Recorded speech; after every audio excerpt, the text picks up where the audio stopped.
বাংলাদেশ ক্রিকেটের এক নীরব সৈনিক মাহমুদুল্লাহ রিয়াদ, যিনি দেশের জন্য লড়েছেন মাঠে, কিন্তু কিছুদিন আগে তিনি লড়েছিলেন জীবনের জন্য হাসপাতালের বিছানায়। ডেঙ্গু আক্রান্ত হয়ে তার শরীরের অবস্থা খারাপ হতে থাকে।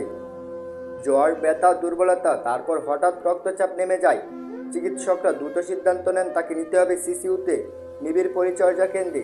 সিসিইউতে ঢোকার আগে মাহমুদুল্লাহ নরম কণ্ঠে স্ত্রীকে বলেন, আমাকে ক্ষমা করে দিও, হয়তো ভেবেছিলেন তিনি আর ফিরবেন না।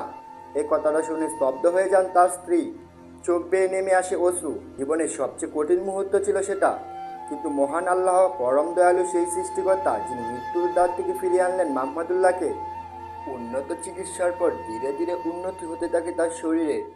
আজ তিনি সুস্থ, হাঁটছেন, হাসছেন, আবারও জীবনকে নতুন করে ভালোবাসছেন। জীবন অনিশ্চিত, মৃত্যু খুবই কাছে লুকিয়ে থাকে, কিন্তু বিশ্বাস, প্রার্থনা আর ভালোবাসা এই তিনটি মানুষকে ফিরিয়ে আনে জীবনের পথে। আল্লাহর রহমত ছাড়া কিছুই সম্ভব নয়। মাহমুদুল্লাহ স্ত্রী কৃতচিত্তে বলেন, আল্লাহ মহান, পরম দয়ালু, তার কাছে আমি চিরকৃতজ্ঞ।